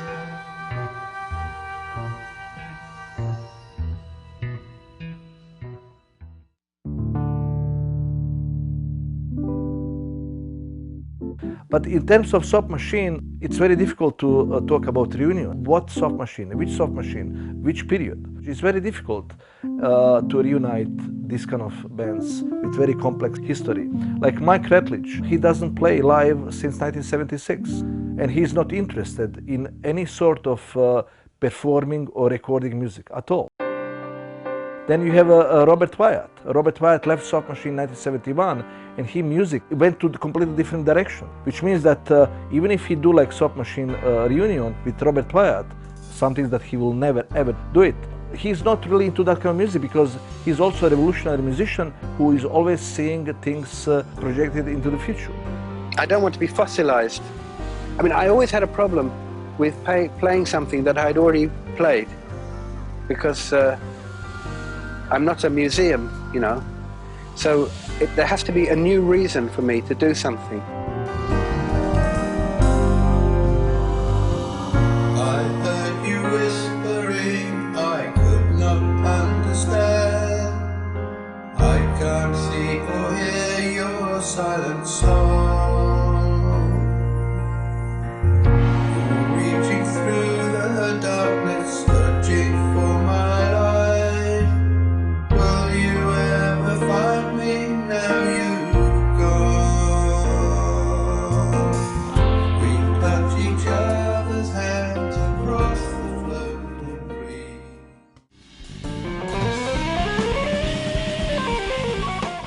I approached Elton Dean.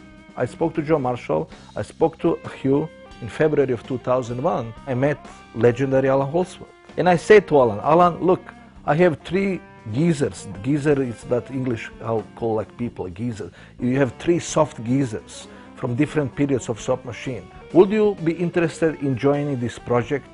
He said yes. I was receiving calls from a major agency in London, in Los Angeles, in New York, said everybody wants to book that band. But that band actually played only a few gigs, only 11. We did like 4 gigs in Japan, we did 5 gigs in Italy, we did Baja Prog Festival in Mexico, we did 1 festival in Seattle, USA, that's it.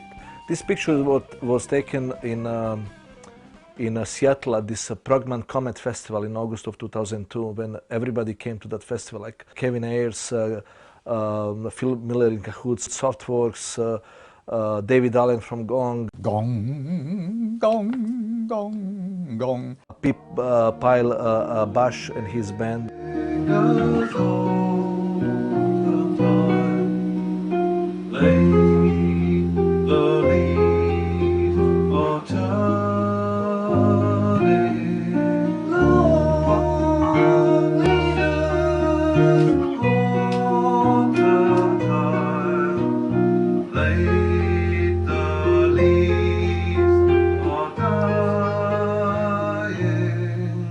It was kind of probably one of the biggest summits of so-called Canterbury scene ever in the last 30 years.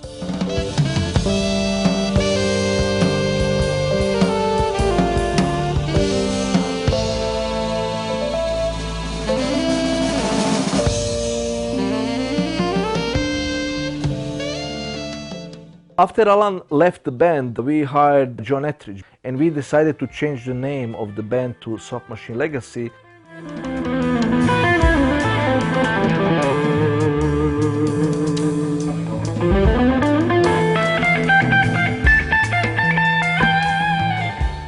But we decided to record a studio album. Unfortunately, Elton Dean never was able to see that album because he died a few months later in February of 2006. Then after that, when he died, we were looking for a sax player. And we went for Theo Travis, who is right now a sax player that is in very big demand in not only in United Kingdom. I played tenor saxophone and flute, and Elton played largely alto saxophone and saxello, so we're not quite the same instrument. Elton was a wonderful player, but we kind of come from slightly different places musically. This is Burden of Proof, our 6th album, and we've got some great tracks on it, and we're currently touring it.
C'est vraiment une belle chanson.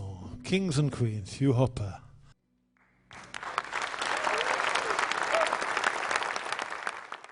And all great songwriters, all great music writers, all great performers in their different modes, different ideas of how they thought their music.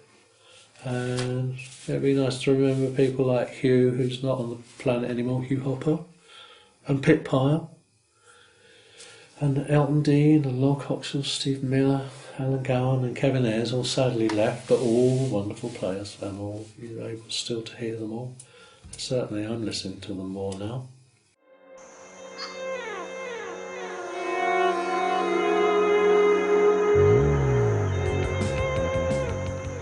this year officially retired from touring, from Gong, from recording with Gong, completely from my involvement with the Gong band. Kavas Torabi of Knife World.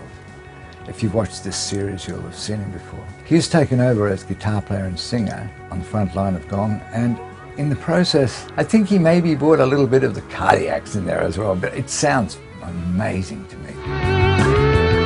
Look at that. Hoopla! Hoopla! There it is. I see you.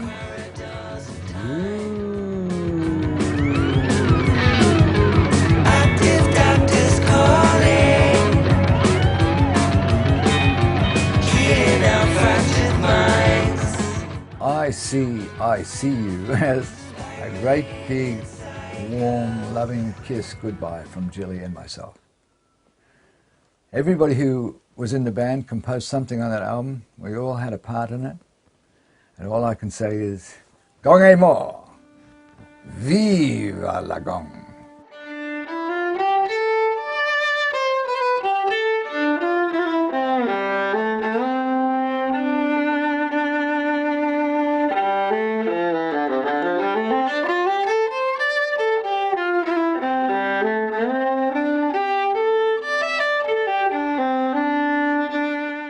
The future, the job's not done, and I don't think the job will be done until we just can't play anymore. It's as simple as that.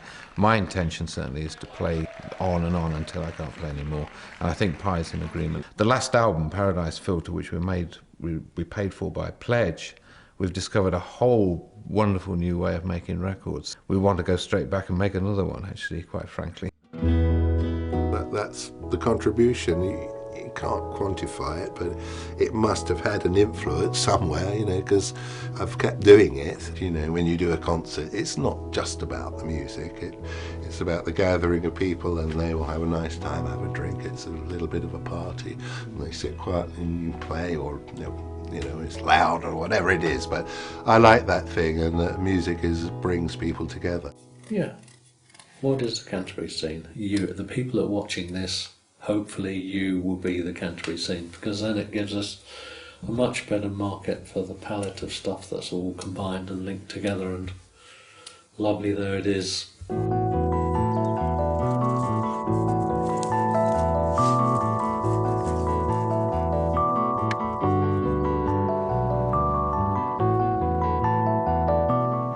Yes, well, my big dream is to actually get it orchestrated and play it live with an orchestra in a very nice place like the Albert Hall. I've worked it all out, and I think a lot of people will come to that, because it's obviously going to be something very special. C'est comme un espèce de jeu de piste où on ouvre une porte, on la referme, après on arrive dans une autre pièce et il y a un couloir et on continue comme ça. Et on se dit, mais vers quoi on va? Et c'est là où on se fait piéger, parce qu'on se laisse conduire, en fait. C'est comme une hypnose, quoi, comme un moulin, une roue, qui amène à se dire que finalement, il y a peut-être de la musique, mais au-delà de la musique, il y a peut-être un véhicule qu'on ignore, qui nous conduit vers quelque chose qui nous libère. There's a place where I can go, where I listen to the wind singing songs of happiness I know, and it brings it all back again. Somewhere deep inside of me, there's a song that I can sing, jigsaw puzzles on a tree, and it brings it all back again. Will the day be warm and bright, or will it snow? There are people waiting here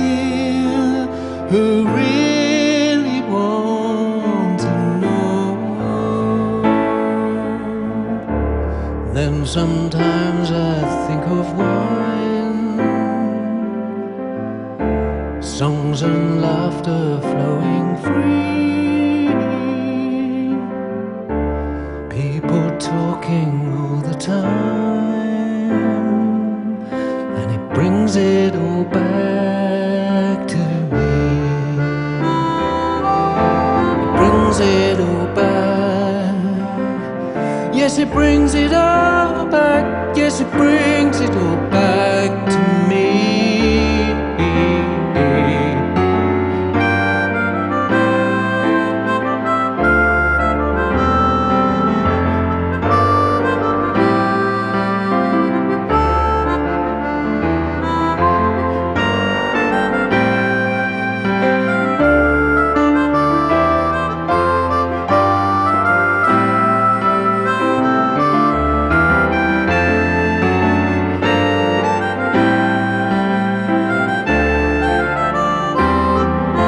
It brings it all back to me.